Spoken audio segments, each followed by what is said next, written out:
महाराष्ट्राच्या पहिल्या उपमुख्यमंत्री महिला यांच्याबद्दल सोशल मीडियावरती काँग्रेसच्या एका बड्या नेत्यांनी वाईट पोस्ट टाकलेली, त्यांच्याबद्दल असे उद्गार काढल्यात तर गुंगी महिला या नेत्याला शरम वाटली पाहिजे होती, लाज वाटली पाहिजे होती। या नालायक माणसाला न शोभण्यासारखं त्यांनी वक्तव्य केलेले, त्याच्याबद्दल आम्ही इथं आज त्यांच्यावर निषेध करण्यासाठी जमलेले अंबरनाथ राष्ट्रवादी काँग्रेस पक्ष, अजितदादा गट आणि संपूर्ण महाराष्ट्रभर त्यांचा निषेध चालू आहे।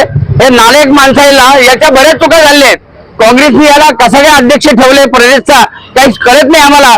काँग्रेसमध्ये सुद्धा त्याला खूप लोक शिवाय घालणार आहेत, पण त्यांनी एका महिलेबद्दल असे उद्गार काढलेत, त्याला न शोभण्यासारखे। त्यांचा आम्ही निषेध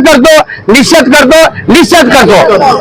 महाराष्ट्र राज्याच्या पहिल्या उपमुख्यमंत्री सन्माननीय आमच्या आदरणीय सुनेत्रा वहिनी अजितदादा पवार यांच्याबद्दल जे काँग्रेसचे प्रदेशाध्यक्ष हर्षवर्धन सपकाळ त्यांनी गुंगी गुडिया हे उद्गार काढलेले आहेत। खरंच त्या निर्लज्ज माणसाच्या बुद्धीची कीव येते।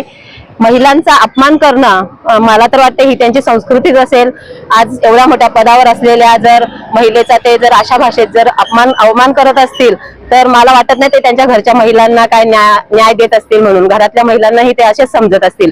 या अशा नालायक माणसाचा समस्त राष्ट्रवादी काँग्रेसच्या वतीने, आमच्या परिवाराच्या वतीने आम्ही जाहीर निषेध करतो आणि त्यांच्या राजीनाम्याची मागणी आम्ही काँग्रेसकडे सर्व महिलांच्या वतीने करत आहोत।